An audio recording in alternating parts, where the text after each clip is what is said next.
afternoon. Thank you all for being here today for Alice.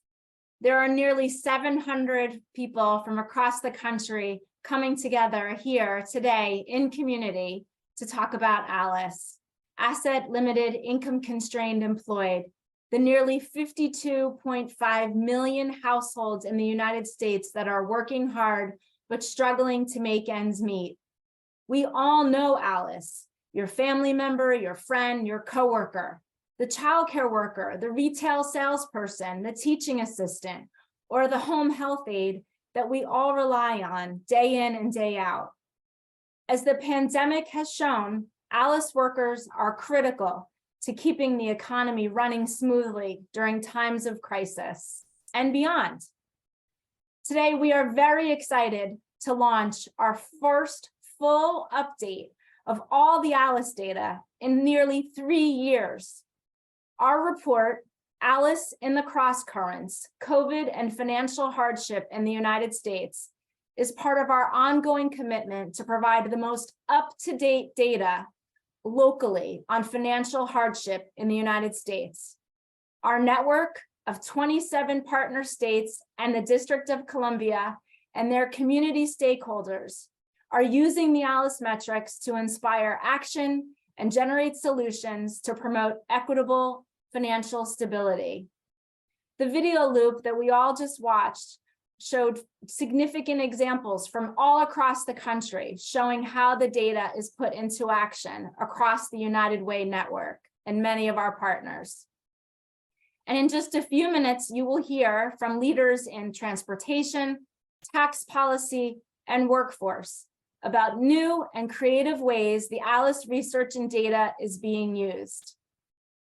Then we will hear from experts in food security, affordable housing, children's services, and access to health and mental health services, and the real challenges that Alice is facing every day. But first, to share the key findings from Alice in the Crosscurrents, I am so pleased and truly honored to introduce Dr. Stephanie Hoops, National Director of United for Alice. Stephanie? Thank you, Kieran, and thank you all for joining us today. We are really excited to share the first data that we've had in 3 years on the status of Alice, and especially at a time when the pandemic hit, a global crisis that upended life as we know it. Millions of lives were lost, and it unleashed a storm of competing economic forces. And right in the middle of those forces was Alice, asset limited, income constrained, employed. People who are often hidden in plain sight, struggling day to day. Technically, Alice earns above the federal poverty level, but below the bare minimum household survival budget. We all got to know Alice much better during the pandemic. Alice workers helped us quarantine at home, supplying food and often medicine, and helped us keep our economy running at a time when we weren't sure what was happening, taking risks to show up in person, and many of them living in households that were struggling. I know many of our neighbors struggled with enough to eat, and others with an internet connection. I'm sure you all remember seeing families outside of public libraries or fast food restaurants trying to connect. During the pandemic, there was a myriad of forces. Some were positive for Alice. For the first time in a long time, we saw an increase in wages, as well as unprecedented pandemic assistance.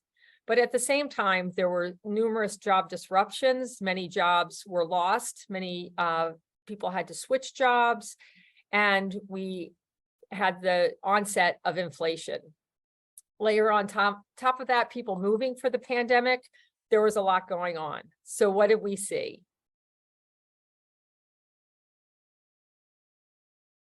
There was an increase in the total number of households below the Alice threshold to 41% of all US households. So in 2019, there was 49.8 million households below the Alice threshold. By 2021, there was 52.5 million.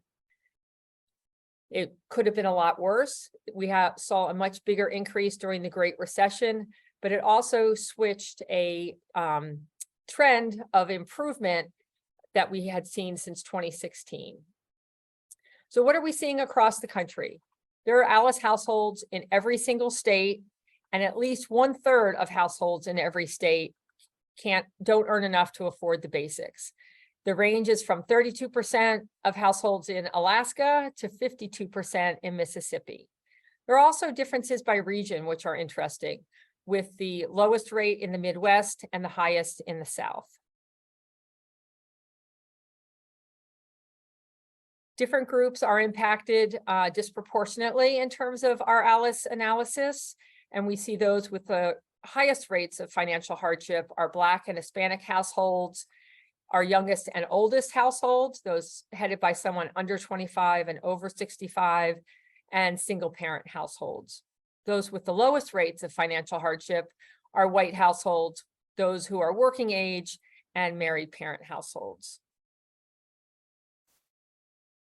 Across the US, we see the most common jobs are often ALICE. 60% of the top jobs in the US paid less than $20 an hour. And just for an example, we see retail salespeople saw a 15% increase in the median hourly wage to $14 an hour, but 33%, 3.7 million retail sales workers were still below the ALICE threshold. The most common occupations for ALICE workers are home health aides and personal care aides, cashiers, waiters, fast food workers, and janitors. One of the things that made 2021 a unique year was the unprecedented amount of public pandemic assistance. And this graph shows how a family of 4 with 2 people working, their income compares to the household survival budget. The blue column is the household survival budget. The yellow are the income from wages of a retail salesperson and a cashier. And the green are the excess pandemic assistance. So the child tax credit, the pandemic impact payments, and the child dependent care tax credit. ALICE has been eligible for those in the past, but 2021, those amounts were so much higher. Even with that assistance, a family working full-time was not able to support the household survival budget. And in the second scenario, with workers working part-time, they're eligible for more assistance with such a low income, but still not enough to reach that household survival budget. Now we turn to our panelists and dig into some of the exciting work that's happening across the country using this data in new and creative ways. And I hope that that will inspire you to take this new research and put it into action. I'd like to turn it over to Reverend Chantel Hinton Hill. Hi, good morning and good afternoon to each and every one of you. I am so delighted and happy to be with you today. As Stephanie has already said, I'm Reverend Chantel Hinton Hill. I am a senior program officer at the Winthrop Rockefeller Foundation, located in Little Rock, Arkansas. I'm excited to talk about how different leaders across the nation are using the ALICE data to make a difference for hardworking families that are struggling paycheck to paycheck. We are seeing such creative use, even in my home state of Arkansas, through the way we are doing our work at the Winthrop Rockefeller Foundation in partnership with others. For example, we've created a faith fellowship program where we are encouraging and educating faith leaders how to use the ALICE data to create policy change and advocacy on behalf of ALICE in Arkansas. Additionally, we realize the power in leveraging partnerships, and we have been so blessed to be partnering with Arkansas Asset Funders Network to really prioritize ALICE as a way to talk about asset building in our state. To expand our understanding of what is possible today, We have a terrific panel of people from different geographies and representing different leadership roles, but each using ALICE data in their work in powerful and creative ways. Today, we are honored to have with us Roger Millar, Secretary of Transportation, the Washington State Department of Transportation, and President of the American Association of State Highway and Transportation Officials. We have Seth Colby, Tax Planning and Research Officer for the state of Hawaii. And lastly, but not least, we have Carolyn Gould, the CEO of Action for Racial Equity Fellow. You can read more about their backgrounds in the chat where we will post their bios. To get us started, how about we go with Roger? Can you share how you first learned about ALICE, and how have you incorporated the ALICE research into your work at the Department of Transportation in Washington State? Well, good morning, everyone, from my part of the world. And I first learned about United for ALICE as a part of a project we're doing at AASHTO through the National Cooperative Highway Research Program. We're developing a new vision for state DOTs, going into the second decade of the 21st century here. We have not really had a national vision for transportation since the notion of building the interstate system back in the Eisenhower administration. That really was a vision for highways, though, as opposed to transportation. So we have gotten together as the DOTs, and we've brought in some partners who are not the usual suspects that you would think about when you think about people that are partnering with US DOTs. And one of the partners invited to that conversation about the future of transportation was United for ALICE and Dr. Hoops. I got to learn about this work and was really excited about it. We at the DOTs around the country have developed a framework for a new vision for community-centered transportation. That really is our job. Something that's comprehensive and multimodal, that connects communities, that moves people and goods, and meets our customers' needs. And the data that United for ALICE provides is just essential to having a true conversation about what are those needs, who are those people, how do we reach them, how do we engage them. In Washington State, our transportation strategic plan is built around three pillars: our workforce, diversity, equity, and inclusion, and the notion of being resilient. And a big part of our diversity, equity, and inclusion program is environmental justice and being culturally competent. And we like to pride ourselves on doing work with people as opposed to them. If you're not doing what you're doing with people, they're going to assume you're doing it to them, and you kind of deserve what you get. So knowing where our overburdened populations are, knowing what the issues are that are affecting them, getting their representatives to our table, getting to their table. That's what our work is about. And this data set and these relationships are immensely helpful. Thank you so much, Roger. I really appreciate your take on community-centered transportation. When my grandmother was a domestic worker, she was ALICE and she relied on public transportation. And so I'm so glad to know that you are prioritizing ALICE in your approach to centering community. I have another question for you, Seth. ALICE has really resonated in Hawaii.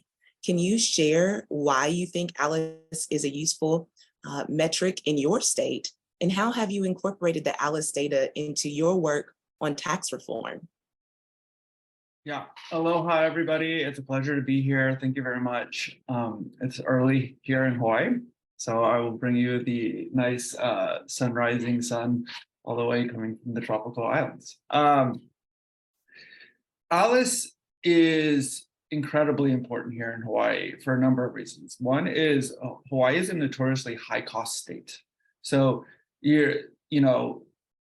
famously, a gallon of milk costs $8 to $9 here, depending on which island that you live in. So the cost of living confronting everybody who lives here is enormously high, particularly working class individuals. And about I would say I work a lot with the legislature and creating tax law and many different types of laws. And about 5 or 6 years ago, in a lot of the preambles and a lot of what was really pushing the initiatives from the legislatures was this notion of Alice families. And they ended up in the bills. And this resonated with a lot of people because we saw that, beyond people living below the poverty line, there were still many families struggling. And we were looking for a way to, a vocabulary and a concept to describe these types of people and these types of households that were really important to our economy, but they just didn't have a voice. And so over the last 5 or 6 years, they really have gotten more and more political currency. And it's just important to have some kind of word or idea to communicate to people that this is the type of people that we want to be helping in their working, in their families, and things like that. And so what's really exciting going on here in Hawaii is we have a new governor, and the new governor was interested in doing a new tax proposal to really help this Alice household. And through the analysis that was coming from our department and other places, and we showed that a lot of the social safety net support coming from the state of Hawaii was going to people at or below the federal poverty line, which is extremely important. However, it neglected another big group of people, which is the Alice people. So we actually devised the largest tax initiative, individual income tax initiative in the state's history. And we pushed it forward with this Alice component in mind. And going forward, it was incredibly powerful to say, we've devised all these graphs to say, okay, this is the population, the Alice population that will benefit from this tax reform. And it really resonated with the decision makers and legislatures because, as you can imagine, tax reform is a really complex thing. People are really uncomfortable with it because they don't know what's doing. So creating this understandable narrative of saying, hey, this is actually going to increase Alice families' income by $1,000 a year, which is really important. So that's what we have been working on. Also, just another aspect of the Alice report that was really important is it showed that the different aspects of what was really driving up costs for Alice households. So one of the things that we were able to do is it's next week it'd be a different presentation because I could tell you what has actually passed the legislature because this week is the final conference. But it looks like we're going to be initiating one of the largest increases in the child and dependent care tax credit. So almost even larger than what was offered by the federal government in during the pandemic. So this is a huge, right? And one of the main reasons that we could do that and legislatures felt comfortable with that is because of the Alice report showing that these are the things that are really affecting families. And so we could devise solutions, really targeting things that I think the Alice report was, in summary, I think the Alice report was really important in framing the problem. And so we could devise more strategic solutions. Thank you so much for that comprehensive explanation, Seth. I have been so pleased with the Alice narrative aspect because we do know that most people tend to stereotype and stigmatize what they believe poverty looks like. But Alice gives us a way to talk about it differently and be so much more intentional and inclusive in our language. So thank you for sharing what you're doing in the tax reform in Hawaii. That's amazing. We do have one other panelist who's having some technical difficulties today, so we'll hopefully loop her in as soon as she jumps on. We're going to go to the next question, and this actually might turn back to you first, Seth. So we'll try to make sure that you have a little bit of time to think about your answer. But the question is, Seth, where you both come from very different organizations. We would like to explore areas of overlap in your work. At the Winthrop Rockefeller Foundation, we take a great effort in including a wide range of voices in our work, particularly around Alice, and I'm often astounded and delighted at the productive outcome. So Seth, let's turn to you. Where do you see overlap? What from your work on taxes do you think is relevant to Alice in transportation, as Roger talked about earlier? And what about Alice in the workplace? Okay, well, now I'm thinking on my feet, and especially since I'm not a transportation specialist, I got to think even more on my feet. I think what's really important is we have, like, you have a part of the US population that a lot of people have incredible sympathy for. These are working class families that are just trying to support their kids and provide the basic needs. And everybody is very frustrated that, the current economic situation is not providing that. And so I think it does provide this narrative that we need to really focus more on this segment of the population and help people. And I think one of the interesting things about this is, there's two ways of going about helping Alice families, right? You can kind of think about what is driving the equation. It's either income or the cost of basic necessities, right? And so I think that also has been really important. So I would imagine with transportation, what you're really trying to do is you're trying to, one, allow them to have access to good jobs and stuff, but you're also trying to bring down the cost of transportation, whether that's through time or that's through money. And that's another thing that we're really focusing on here in Hawaii is like, yeah, we are a high income state, but why? Why does it cost so much to produce housing for people, right? And so that is, it's a huge paradigm shift for a lot of people, because most people think, oh, there's a problem, let's throw money at it, let's give people higher incomes. Well, if there's only a certain amount of assets, you're just really driving up the costs of everything. So the Alice report for me has actually been a great opportunity as an economist to explain to people that, there's two sides of everything. We all wish everybody could make $100,000 a year, but unfortunately, that's just not the reality of where we are. But like the other thing that we can do is we can bring down costs. And so I think that's one of the things that we're working on. And I think there is some overlap. So in our case, we're trying to bring down the cost of the tax burden. But I'll defer to the Department of Transportation on how things work in their department area. What say you, Roger? Are there ways that there is overlap in things that Seth has just mentioned around tax and cutting cost that is relevant to the transportation industry, particularly for Alice? Oh, absolutely. Absolutely. The thing that I remind my team all the time is that transportation isn't an end unto itself. It's a means to an end, and that end is economic prosperity, it's environmental stewardship, it's community development, it's access to opportunity. And the relationship between housing and transportation is huge for us. I'll give you an example. Spokane, Washington, they have zoned 60% of their land area exclusively for single family housing. 60%. Their multifamily vacancy rate right now is less than 3.5%. Their apartments are essentially full. Now, only 25% of Spokane families can afford the median priced home in Spokane. So what the city has effectively done is walled off 60% of their land area from 75% of their population. And so that population that can no longer afford to live in Spokane becomes our customers on the highway when they move out of town. That famous drive till you qualify thing. That only works if you have an inexhaustible supply of affordable transportation, and we don't.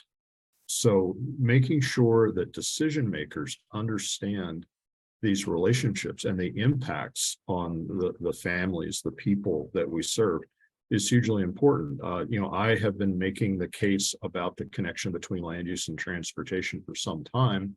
I'm not the only one, but in Washington state, we just changed the law to require communities to allow for duplexes, triplexes, up to sixplexes in land that was previously exclusively for single family housing. We're not eliminating that option, but we're creating other options for families that are more affordable. So understanding the tax implications of what we do in the transportation space, understanding how housing and land use decisions affect transportation investment decisions and other decisions, how they impact family budgets. Having the data, I mean, I can tell anecdotes all day long, but having the data is what I need to convince decision makers and the public that those decision makers represent that a change of course is needed and appropriate, and that the actions we're taking do have positive consequences for the people we serve. Thank you so much, Roger. I'm going to pivot and have Kieran just really quickly give us your thoughts on Alice in the workplace and workforce development. I would love to get that perspective before we ask Roger and Seth one final question. Sure. Thank you so much, Chantel, and really appreciate this conversation. I think, when we take a step back and we've heard some really tremendous examples of how Seth and Roger are really working and lifting up programs to center and support Alice in many ways. But when we really take a step back and we think about long-term change for Alice families, where is Alice? Alice is in the workforce. Alice is the mainstay of our economy. So when we think about making change, we really need to reach out and partner with our employers and businesses and companies where Alice works, many businesses are small businesses where Alice works. And when we think hard about that long-term proposition for what an Alice family needs, we know that partnering with employers is absolutely critical to look at compensation, to look at flexible scheduling, regular scheduling, look at all of the supports that come from the workplace where Alice is, so that companies can oftentimes create policies and practices that don't have price tags attached to them, but really create an environment and a culture and a system within the workplace that supports Alice from a worker perspective. Thank you so much, Kieran. I am so apologetic that our other panelists couldn't be here, but thank you, Kieran, for jumping in and just offering that perspective. We do know that Alice in the workplace has to be a priority for local municipalities, states, and the nation, because we understand that people in different demographics experience different challenges. So a person who is Alice that is Asian American Pacific Islander, or someone who is Black, or someone who is Latino or Latinx, they have very specific challenges that are related to their own culture, and we have to be mindful of those things. We're going to ask one final question to our other two panelists, Roger and Seth. The final question is, what excites you about the future of Alice, especially in the ways that you are prioritizing it in your own work? What excites you, and what future opportunities do you see for Alice? Seth, how about you go first? Sure, great question. One dream that we have is actually decreasing the relative proportion of the Alice population, right? And using these metrics and using these terminologies that have been that are gaining more and more currency and gaining more and more usage within, amongst the policymakers, even amongst, the Alice report shows up on the front page of our local newspaper, right? And so as more and more people understand this and have a better understanding of what are the challenges, I say economic challenges, but basically these are everyday challenges facing families within Hawaii, and using the concepts that are coming from Alice, using what we can really focus on to devise solutions to really make these people's lives easier and allow them to prosper. And one of the big challenges that we have in Hawaii is we have depopulation, right? Because it's so expensive that people are leaving the islands. And one of the main demographics is this Alice community, that they all moved to Las Vegas famously, right? So there's more Native Hawaiians living on the mainland now than live in Hawaii. And that's because of our high costs. So using these types of these ideas, these reports to really communicate with people. And, the fact that it comes from a United Way really, I think it creates a sense of safety for a lot of our progressive, Hawaii is a super progressive state, right?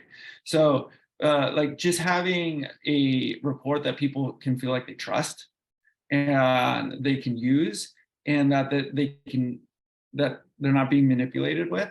So that's actually incredibly useful. So then there's people like technocrats like me, who are like the dorks and the nerds that are like really manipulating all the small stuff. Then we can go up, and we don't have to spend the next the first 2 hours trying to convince them that what we're saying is safe and makes sense. We already have that. So that's what I'm excited about. So I guess an easier discussion about how to help these communities going forward. Thank you, Seth. What about you, Roger? Well, what really excites me about United for Alice and the data and the rest of it is one, it's an expression of our values as a people.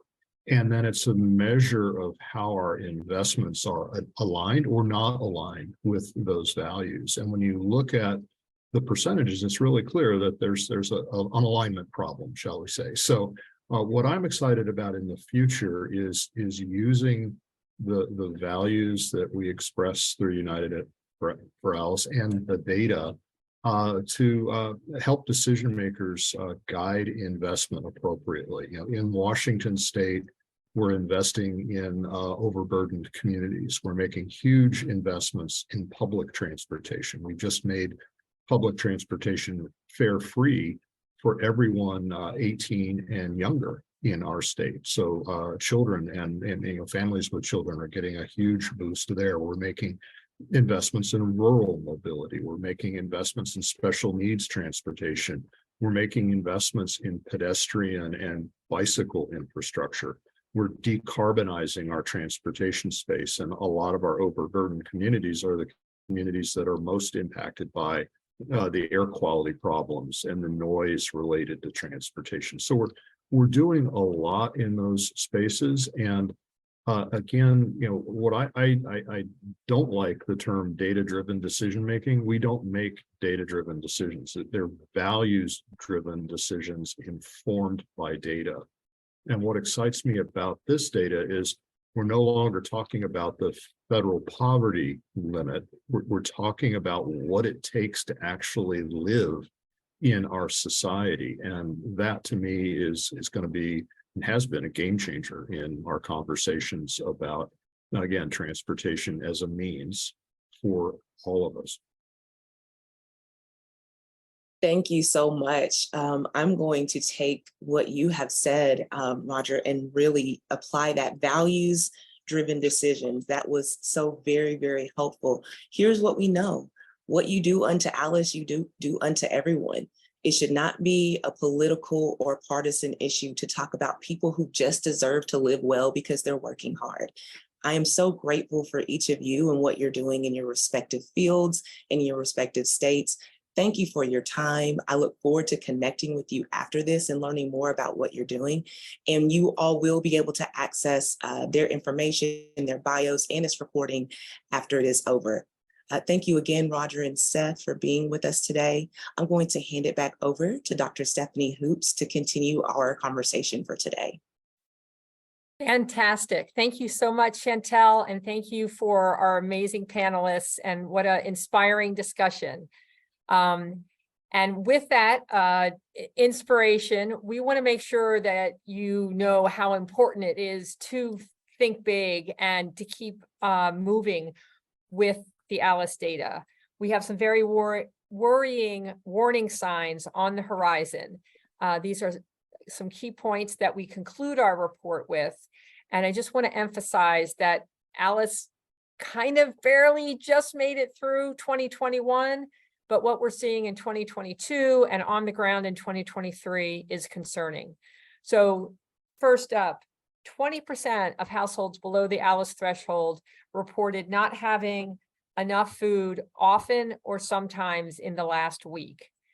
17% of renters were behind on their rent. 23% of respondents below the ALICE threshold reported being nervous, anxious, or on edge most of the time in the last 2 weeks. Those are really concerning. In addition, we know that most ALICE households don't have savings. Only 40% of ALICE households and poverty households had enough emergency savings to weather a 3-month emergency, whether that be a job loss or a pandemic. So with so few resources and these other worrying signs, we know that there is much more that needs to be done for ALICE. So we're really hitting that point home. And I'd like to turn now to our roundtable. We have some fantastic folks from different parts of the country to tell you a little bit more about what's going on in their area of expertise, in their part of the country. And I think even though they're coming from very different places, you'll hear some common themes. So I'd like to start first with Sue Gallagher, who's the Chief Innovation Officer at the Children's Services Council of Broward County. And Sue, can you tell us what you're seeing on the ground? What's ALICE struggling with in Broward County? Yes, thank you, Stephanie, and thank you for the honor of being here this afternoon. So Broward County is home to about 2 million residents, 400,000 children. We are down near Miami, Florida, and our community has about more than half, 56% of households with children are in the ALICE category. That's often a hard statistic to swallow. More than half of ALICE households with children are struggling, are on a survival budget, right? And we've seen here in our community, rents continue to rise, food costs continue to rise, wages do not keep up with the cost of living. And what we know is that kind of chronic economic stress of, do we have money for our next meal? Can we pay our rent? That kind of chronic stress begins to translate then into health concerns, physical health concerns.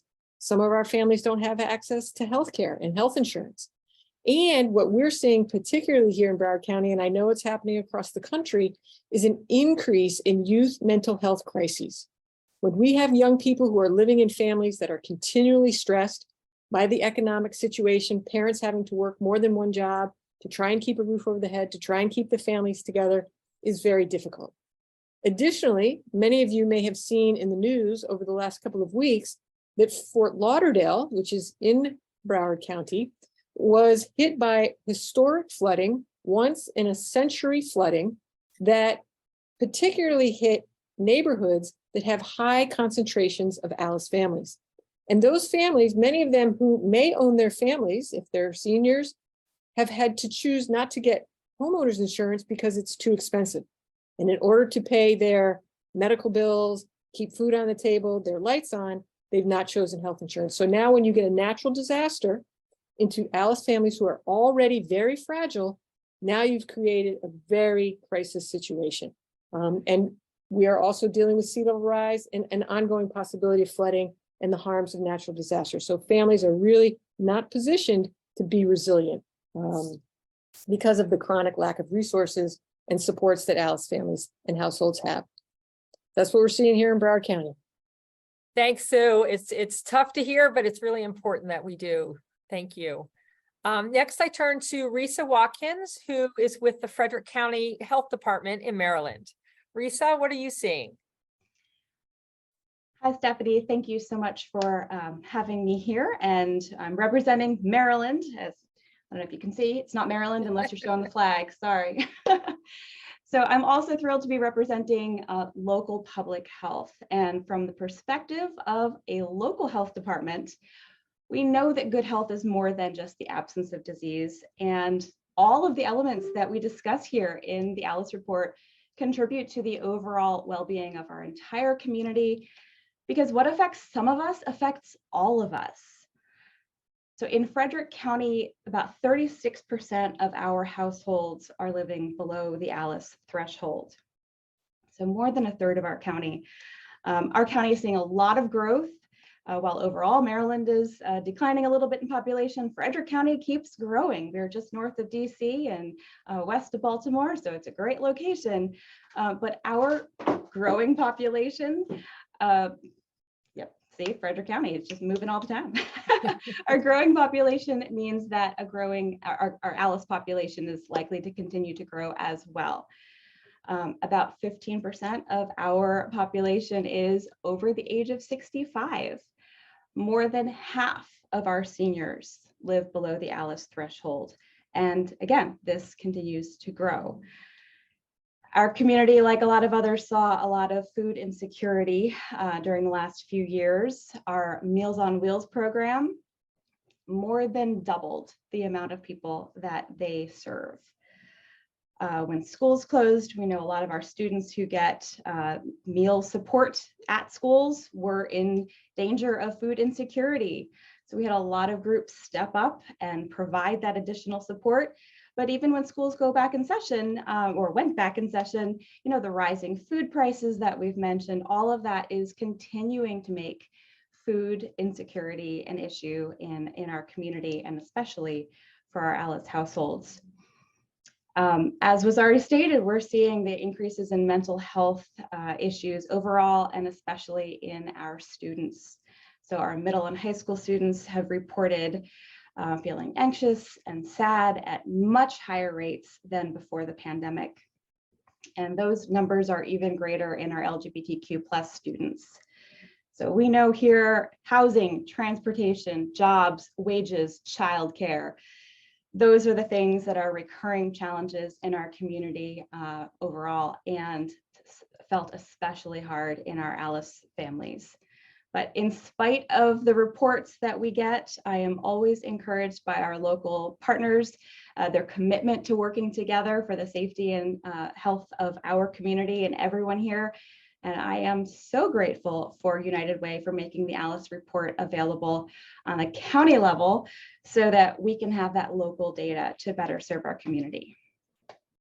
Exactly. That local data is what's so important, and that's where so many of the solutions need to come from. So really appreciate hearing what's happening in Frederick County. And I'm hearing this theme of the youth mental illness, and I often think of that as a canary in the coal mine. You know, if those are folks who are struggling, you know, what's behind that, and do we need to pay attention to? And another leading indicator or canary in the coal mine I think of as food insecurity. So we're going to turn next to Jennifer Nelson from the Community Food Bank of New Jersey, and hear what you're seeing in terms of food insufficiency and else in New Jersey. Yeah, thank you so much for having me. So what we're seeing are large increases in assistance levels month over month, year over year. We are actually serving at numbers that are higher than the height of the pandemic.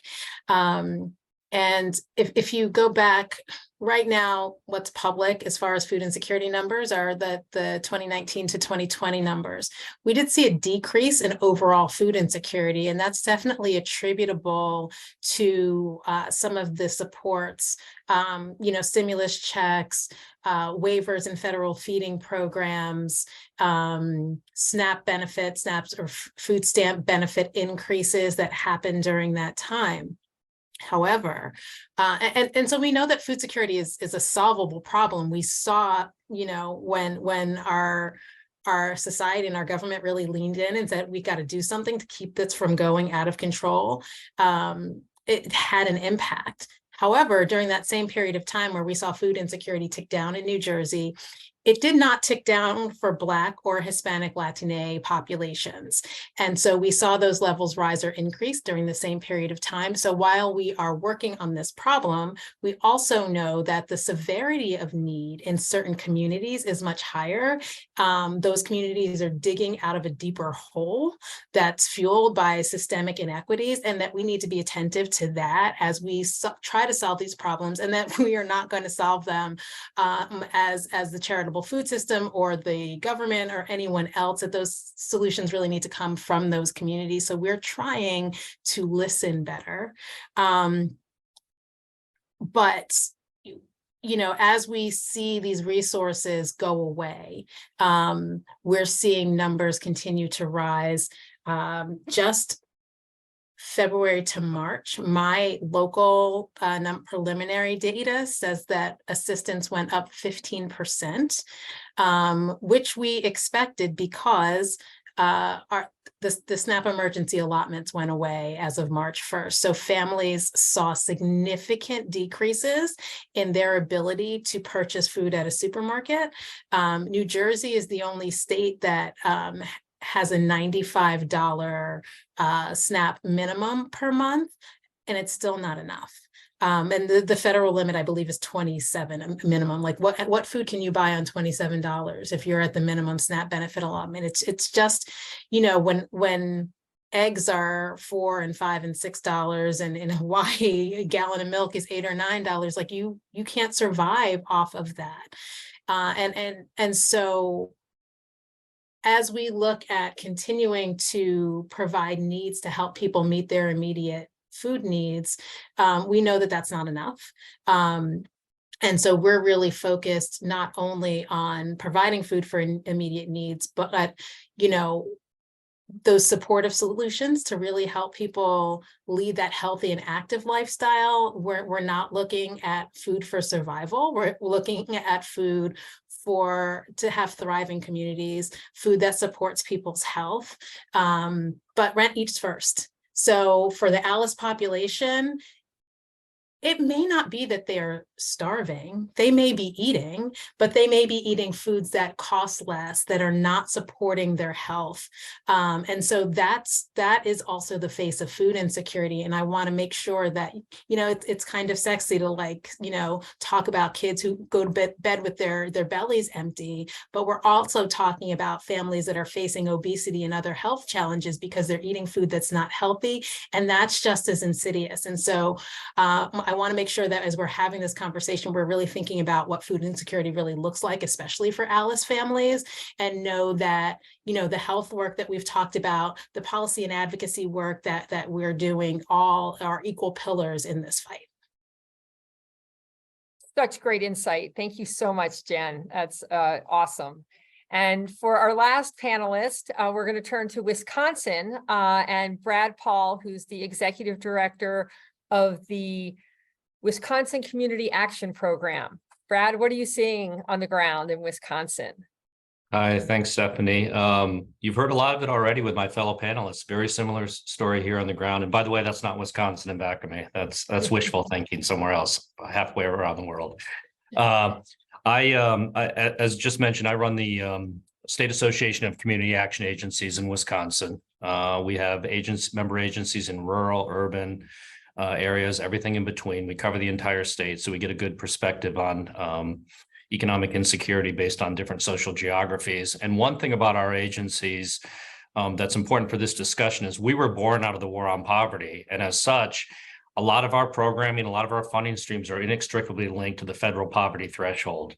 And we are increasingly seeing how inadequate that federal poverty level is. And we knew that before the pandemic. We certainly saw it during the pandemic. And I suspect we'll continue to see the inadequacy of that measure on our work, because we are also seeing a growing presence of Alice families coming to community action agencies seeking assistance. And one of those areas that has been quite elevated during the pandemic is the need for housing assistance. Now, the housing crisis predates the pandemic, as many of the things that we've talked about here already, whether it's food security, any number of areas, those challenges existed before the pandemic. And now they're coming back again, or sort of being revealed again after that sort of emergency period where we did our best to stem the tide of worst case scenario during the pandemic.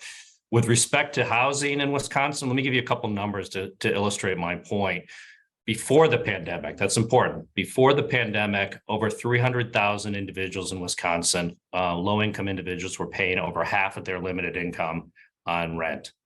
300,000, something around in the area of about 170,000 households. There is a 126,000 unit gap in the state. If we could snap our fingers and build 126,000 units tomorrow, we might address the housing crisis where it's most acute, which is at households at 30% of area median and below, but it's sneaking up every day at higher thresholds, higher into the Alice category. In order to afford a 2-bedroom apartment at fair market rent in the state of Wisconsin, you need to have a household income of about $40,000. So that right there tells us we're getting much higher than the federal poverty level. The housing crisis, the lack of units combined with the affordability problem has really been squeezing people out before the pandemic. When the pandemic hit, we were faced with a disaster that I can't even begin to imagine what would have happened if we didn't have the federal dollars that came through in the form of stimulus checks, earned income tax credits, housing assistance in Wisconsin. We, to date, have paid out about $40 million in home ownership assistance funds to forestall foreclosures. It's good for mortgages, property taxes, again, federal dollars that have come down to do that. We've paid out actually north of $500 million in emergency rent. And as important as those investments were, those emergency measures, they didn't get at those numbers I just mentioned a minute ago. They didn't address the housing gap shortage. They didn't address the 300,000 people who are paying 50% of their rent. They just prevented evictions, foreclosures, and what had made those numbers so much worse. So it's very similar to what Jennifer Nelson was talking about earlier. These things existed, right? And more importantly, good public policy, to her point as well, address those concerns, right? We were able to keep people in their homes, but now we're right back at essentially where we were before the pandemic. So my feeling is that something like the Alice study, the Alice approach, can help us frame good public policy by informing the reality on the ground rather than this measure that's been around for, 50 something years and has changed very little. So that's how we use it. We use it to impress upon our lawmakers, our policymakers, the need to think more holistically rather than one particular income measure or criteria. And it's allowed us to make incremental, but I think hopefully really strong positive steps towards addressing the housing crisis in Wisconsin. Wow, a lot of similarities, and thank you for bringing in the housing dimension, because I know that's important in all these places as well, and it's just the foundational piece for Alice. I'm also struck by what you're all saying about we can't go back to normal. Before the pandemic was really tough for Alice, and so that shouldn't be our goal. Not only do we need to recover from the pandemic, we need to recover from years of a mismatch between what wages pay and what it costs to live. So awesome information. I'm going to do a lightning round to wind up and ask each of you, what do you think is the most alarming statistic or concern for Alice in your community?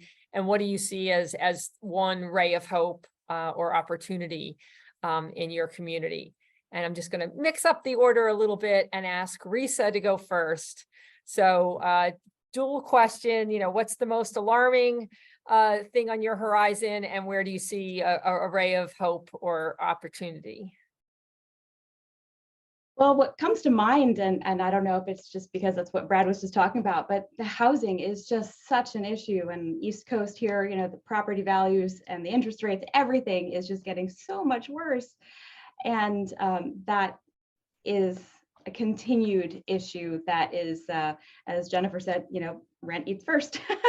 And it really does impact everything else. And I know it is a concern and an issue in our community. I will say the ray of hope, in Frederick County, we are so incredibly lucky to have the amazing partnerships that we have. So I really am encouraged, that we'll be able to work together. And I also loved what Jennifer said about listening to our community. We don't have all the answers. We don't even know what all the problems are. So we need to hear from them directly about what the issues are and how they think some of them can be solved. Excellent. Sue, I'm going to turn to you next. What's your alarm and your ray of sunshine? Right. So as the Children's Services Council, our focus is our children. And when more than half of our households with children are in this predicament, we really need to be working with the families and the communities. I will echo Jennifer's comment that many of the concentrations of poverty and Alice families map onto historically segregated areas and communities that have a generational history of disinvestment. And I think the ray of hope is that we are enhancing our tradition of collaboration here in Broward County by bringing in young people and families who are experiencing these conditions into participatory action research, into the decision-making tables, and not just as a one and done, but really establishing ongoing relationships between folks who are making policy decisions, implementing policies, and the folks who are experiencing them. And that's really where the ray of hope is. Excellent pair of items. Brad, I'm going to ask you the same question, your concern or alarm and your hope or opportunity. Oh, you're on mute. There we go. Can you hear me? Yep. Sorry. Yes. I think the alarm is, I'm glad the county data is there, but I'm alarmed that it's so widespread. And so getting to see the challenges ahead and have it laid out in very stark terms is quite humbling and alarming. The ray of hope for me is kind of unfortunate, but curious, but hopeful in the sense that I think the pandemic had people for the first time in many cases seeking assistance where they may not have had to do that before. You know, we saw the newspaper articles about someone using a food bank for the first time. We saw articles and we felt it about people seeking housing assistance. While that's terrible and unfortunate, it does suggest to me that maybe new voices, new pressures will be brought to bear on policymakers to address some of these things that have been too convenient to sweep under the rug for far too long. So I think the reach of the pandemic into all aspects of our life for several years now has maybe forced us to refocus and rethink public policy in some potentially helpful ways. Yes, really, really good point. Pandemic has made us think about a lot of things differently. So yes, nice point.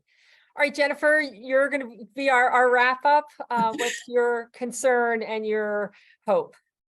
So when I talk about Alice data with people, what I usually say is, if someone is at the poverty level and we are able to wave a magic wand and double, or in New Jersey, even triple their income, they're actually then worse off than they were if they were at the poverty line, because at the poverty level, you get all kinds of help. You can get a Section 8 voucher, you qualify for everything. You double that and you qualify for nothing. And you're still below a survival budget. And that is the thing that that's the gut punch, right? But it does stop the bootstraps conversation, which annoys me endlessly. So there's that.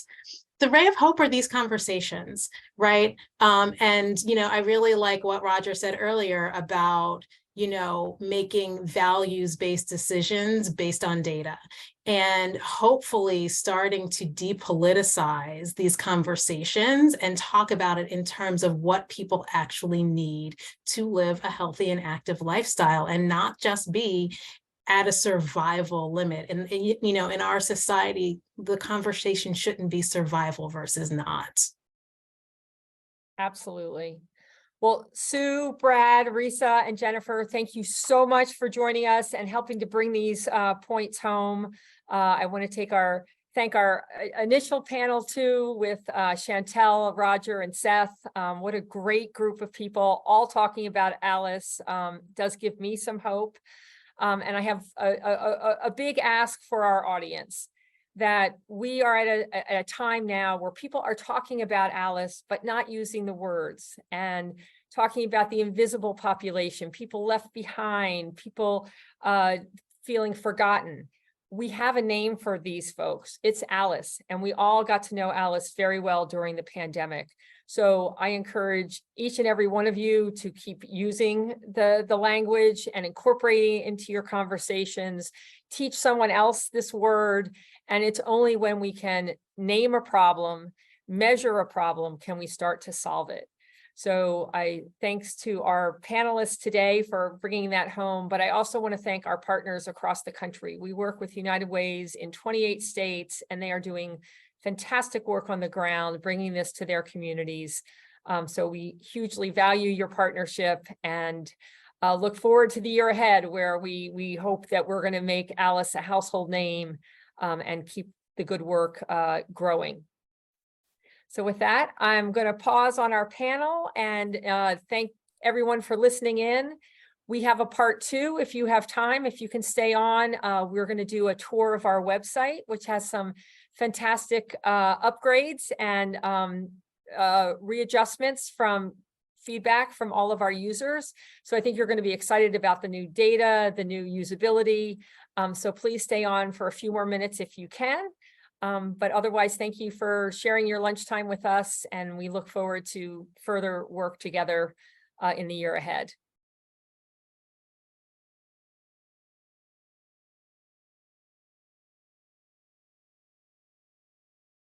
So with that, I'm going to turn it over to Ashley Anglin, who is going to provide the tour for us.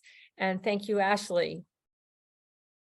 Absolutely. Thank you so much. Wow. I'm inspired. I am so appreciative to all of the panelists and for everybody who joined today to listen in. So yeah, just taking a moment to soak that in, and also to make sure that you can see my screen and can hear me. I think we're good. All right. So one thing that we've been moving toward at United for Alice is really putting a lot of our data and research onto our interactive website. And as you've heard from our many panelists, and as many of you know, there's so many different ways to look at this data, and so many different geographies by demographics. And we've learned from our partners that getting to be able to interact with the data directly and being able to filter and sort and to really look through it is what's most helpful in our local communities, whether you're working, at the county level, state level, or at the national level. And so I'm going to share with you some of the main pages on our site, but really the best way to get to know the Alice data and this work is to dig in and to come to our site, unitedforalice.org. When you get to our homepage, you can access the data in a bunch of different ways. I'm going to first share our national overview, which you can click here on this page. You can click read the report. And this page is where you can see kind of a comparison overall for the country and all states, not just in our partner states. So we have several partner states. We have a lot of detailed data available, but I do want to highlight that we have kind of the top line Alice data for every county in the US. And it's really important for us to have these national statistics to elevate this conversation to that level. On our national overview page, you can view the top line statistics that were shared out earlier by Stephanie's presentation. You can also download the latest report here to read through all of the different things that we've been highlighting in this launch event. On the national map here, you can see the difference in financial hardship and the percentage of households below the Alice threshold across the country, ranging from 32% to 52%. And this is where you can find county level data for even non-partner states. So for example, I'm gonna highlight a state that's currently not a partner, but we're hoping to continue to spread the movement, where you can see again those top line statistics, which include total households, percent poverty, percent Alice, and percent above the Alice threshold. I'll show you in a moment where you can get more details for those partner states as well. The national comparison page also has this comparison figure where you can look at the percentage of households below the Alice threshold in each state. And then you can also see kind of the range in financial hardship within those states. So you can see here in these yellow boxes, this is the average for the state in terms of the percentage of households below the Alice threshold. but you can also see the range from the lowest to highest counties in terms of the percentage below the threshold. This is an alphabetical order with rank, but you can also use at the bottom here, you can filter this if you'd like to filter it by percentage below the ALIS threshold. Below this comparison, you can look at our national demographics. With this tool, you can see the percentage of households in poverty, ALIS, and above the ALIS threshold by some of our key demographic groups, including by age of householder, household type, where you can see, for example, married with children, those single female-headed households with a historically high percentage below the ALIS threshold, single male-headed, for example, there too. You can also filter this by race, ethnicity, using those census groups, and also new this year by urban and rural location. For our partner states, you can also dig deeper. There's a couple ways to see that. You can come up to the top here and look at our, sorry, my Zoom bar is blocking. Yeah, there we go. You can use the drop down here to select a partner state. I do want to highlight that all of our partner states have currently launched, except for Connecticut, who's launching later in the summer, Louisiana later in May, Pennsylvania next week. And we also have 3 new partner states, Georgia, Kansas, and Maine, who will be launching throughout the rest of this year. I'm going to show an example here. Let's go to Virginia. So when you have a partner state selected, you can get some additional details. Wanted to highlight some of those state downloads first. So here you can download the latest report for all of those partner states. So in addition to our national report, we also have state level reports for those states. We also have a data sheet where you can download the ALIS data for different geographies and different time periods. And you can also use this export this page function for most of these pages to be able to save a PDF of the screen with your selections. So if you've selected a particular county or group of counties, you can export and share using that feature. So that's another thing to highlight for you there. The state overview page for each of our states shows the top line details. And it also is really this kind of the state homepage where you can find out all of the different data points and filters that are available for that particular state. You can use this first figure here to see over time the number of ALIS and poverty level households. You can also toggle that to look at the percentage of households, so you can see those different views. Below all of our figures, you can also hover over to see the sources, and you can use this new download tool to actually download an Excel version of the data in the figure that you're looking at. So we have a lot of data users who like to take and download the data and use it directly in their work, and hopefully that's a new feature that will be helpful to many of you. Another new feature you'll see throughout the site are these learn more boxes. These are really meant to help you figure out where to click next. There's so much to do on the site, so much data, and this helps you find out kind of what related topics we have available. So feel free to, as you go through, to click those links and explore. We have our map here as an overview, but I'll also show you our new interactive maps tab in a moment. But here you can see overall for whatever state you have selected, again, those top line data, total households, percent poverty, percent ALIS, and percent above the ALIS threshold. You can see the range of that within the state, as well as look at it in a table format. I'll share on our demographics tab, but we have demographics for a couple different groups. Here you can see, for example, for race ethnicity. And anytime you see these select county tabs here, you're able to customize and filter. And so when you see that, you can select one or more counties and to see the data update there with the new breakdowns for that particular selected group of counties. We also have some new data around occupations, although more to come in our upcoming tool that will have the economic viability dashboard in the fall. But here you can see for each state, those top occupations in terms of total employment, as well as the wage for those, the change in wage from 2019, and then new this year, the percentage of workers within those occupations who are below the ALIS threshold. You can also, I'm not going to get into details here, but you can please come visit our ALIS in Action page. Stephanie had shared some of the amazing ways that our partners are using this data. You heard some great examples on the call today. But if you want to use our ALIS in Action database, you can actually filter and share and see different specific policies, practices, programs that our partners are doing to help make a difference for ALIS in their communities. You can look at indicators of well-being, which I'll share, as well as some maps. So that's the state overview. I'm going to take you next actually to the budgets page. So the household budgets page is where you can get the details for that household survival budget that we've been talking about. And this is really that key budget that looks at the very basics to afford and to live and work in the modern economy. We have an overview here of what these different budget items entail. So you can hover over these different graphics to see the definition, the source, and if there were any updates from the previous ALICE reports. So for example, here with technology, we upgraded from a 5 GB to a 10 GB monthly data plan to reflect that increased need for internet access since our last update. You can also see variation in cost of living. Hovering over here, you can see the household survival budget for some of those key household types, and you can see that range and difference of that annual budget for a family of 4. And then here you can get that itemized budget. This is a really popular tool here. You can see the breakdown of those key budget items for some household types. And this, again, when you have this county or counties tool, you can actually customize this to, again, 1 or more counties. When you have multiple counties selected, you get that regional average. We've also added a new survival budget calculator. There's so many different ways and different household combinations out there that this tool is hopefully helpful to be able to look at the household survival budget for each county, but also to compare across other counties and ALICE partner states. So you can select a partner state in this dropdown, you can select a specific county, and then you can see this really long list of different household types. And so this is one way that you can easily kind of get at a glance, get those different costs for different locations.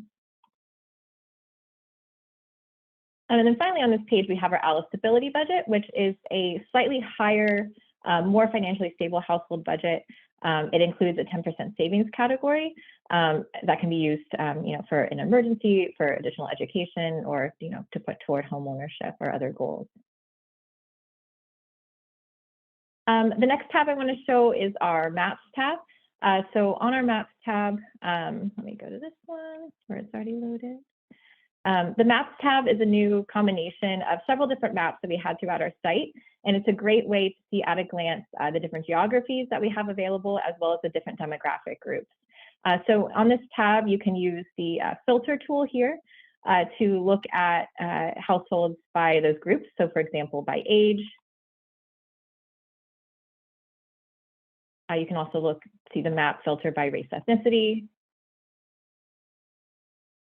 If you see any missing geographies, there's fewer than 100 households in that particular group, which is why we share that, or we take those off the site for confidentiality and data accuracy reasons. But wherever the data is available, you'll see it show on this map.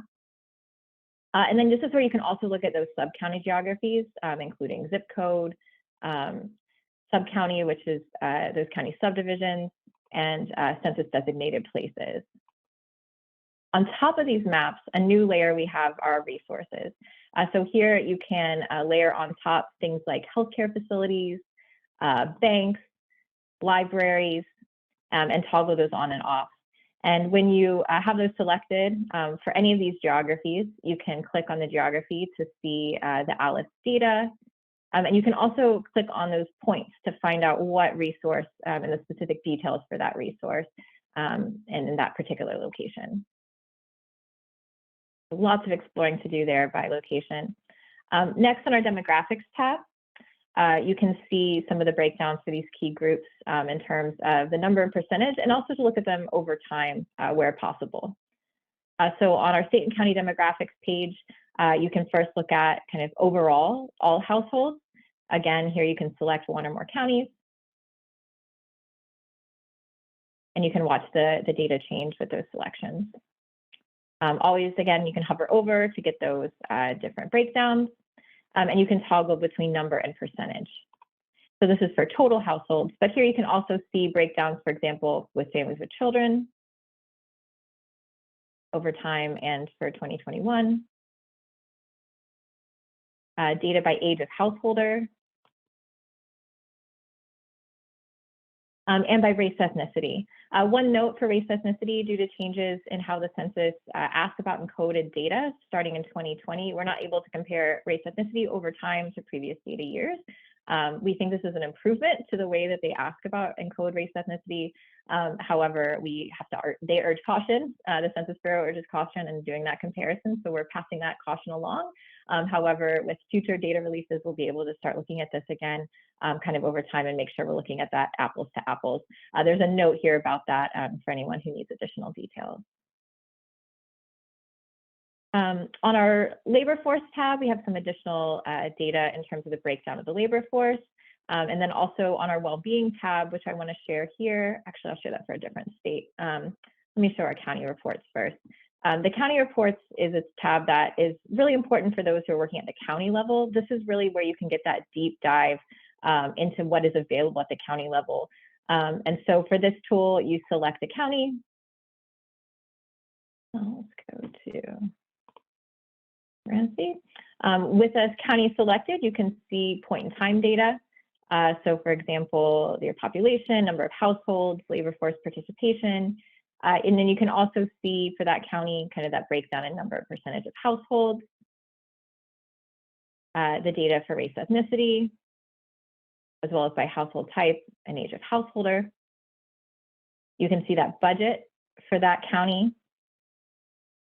And here you can also see that labor landscape breakdown. Again, this is also on that labor force tab. So this shows of the population age 16 and over, the percentage of folks who are retired, who are not in the labor force for other reasons, unemployed, or who are working part-time, salary or hourly paid, or full-time, salary or hourly paid. And you can also see on this tab, again, the breakdowns in a particular county by those sub-county geographies, including census designated place, county subdivision, and zip code.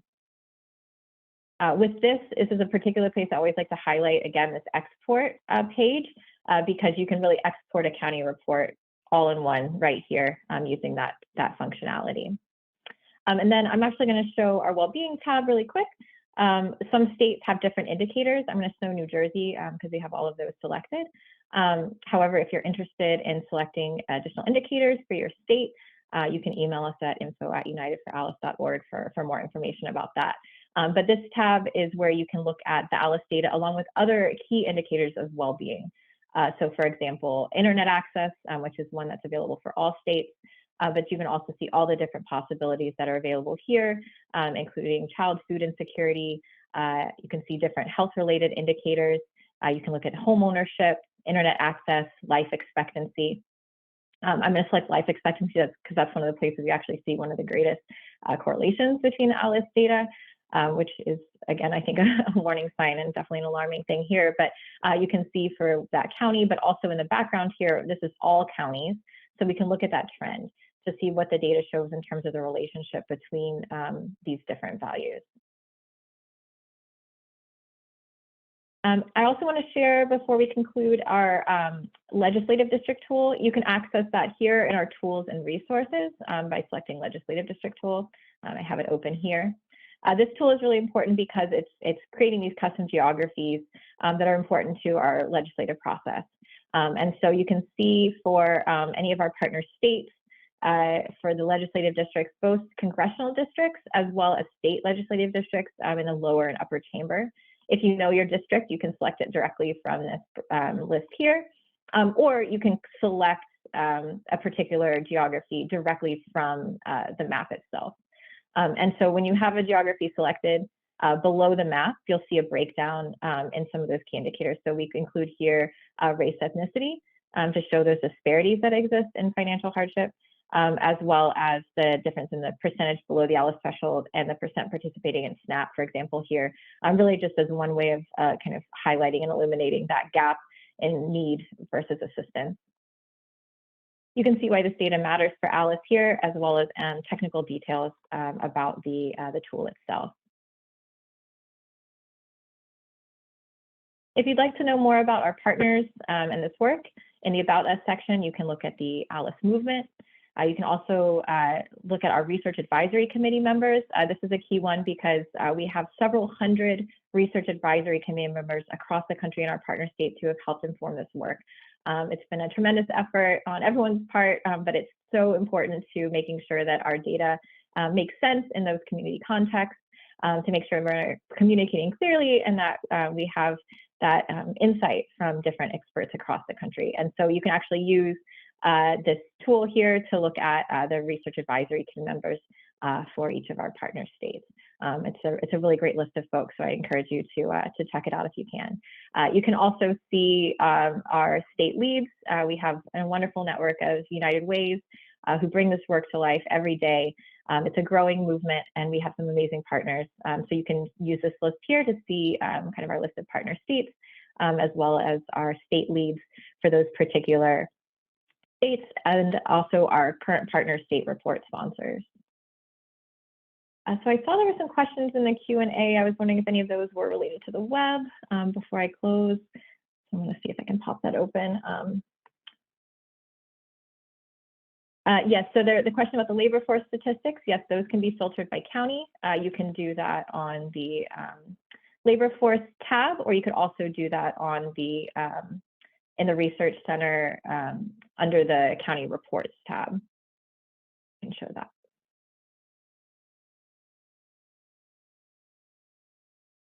I just selected a random state since I'm not sure which one you're from, but here you can see that county selection.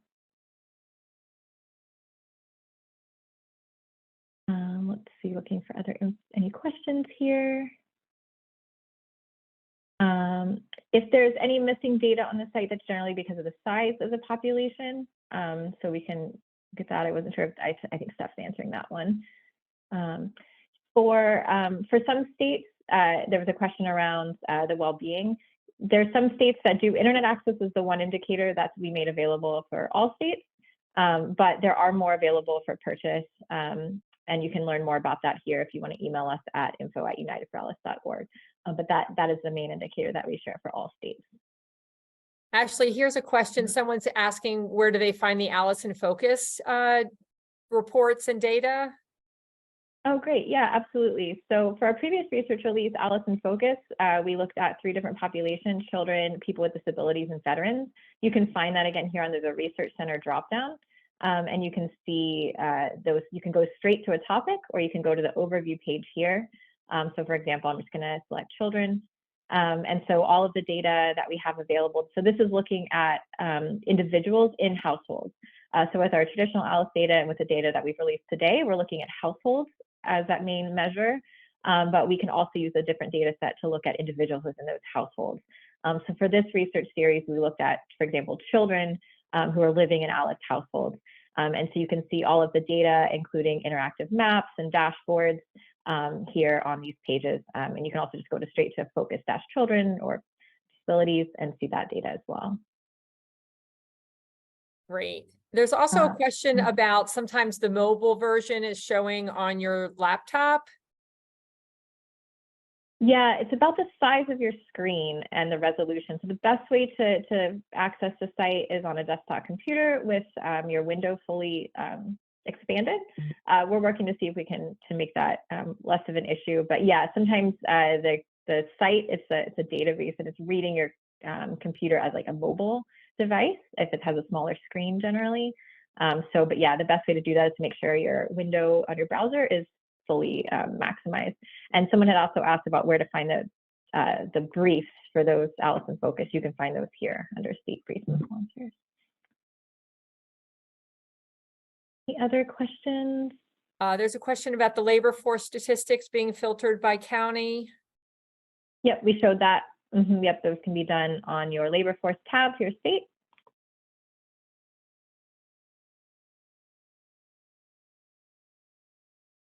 Any other questions? Question about the rent. How did we come up with the rent amounts?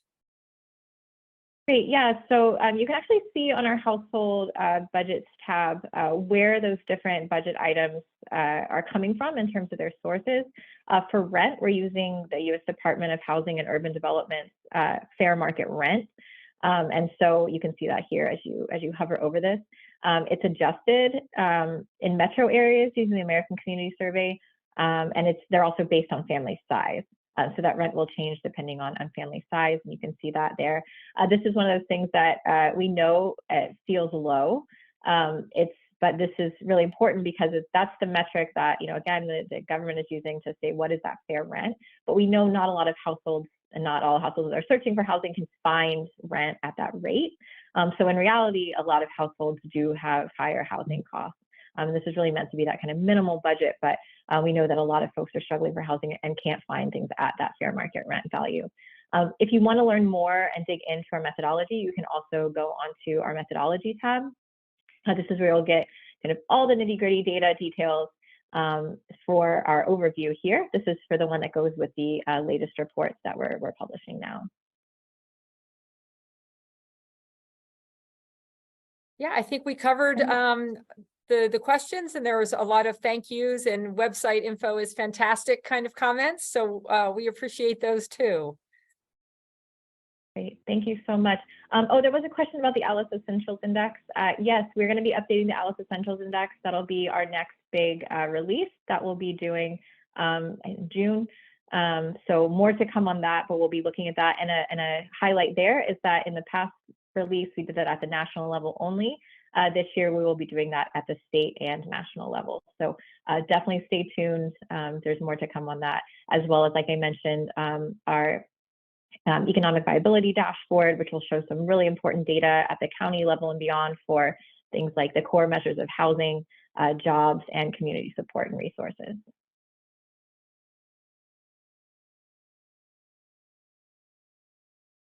All right, so I'm going to stop sharing there and just thank you so much. I know, Steph, do you want to close us out? Well, with that awesome tour, I think people have a lot to get on to. Dig into your state page, your county page, and learn more about what's happening in your community. And we hope that you will stay in touch. And we love hearing about how the data is used. So thank you for joining us today and staying on for the website tour. We're really proud of this amazing resource that's now available.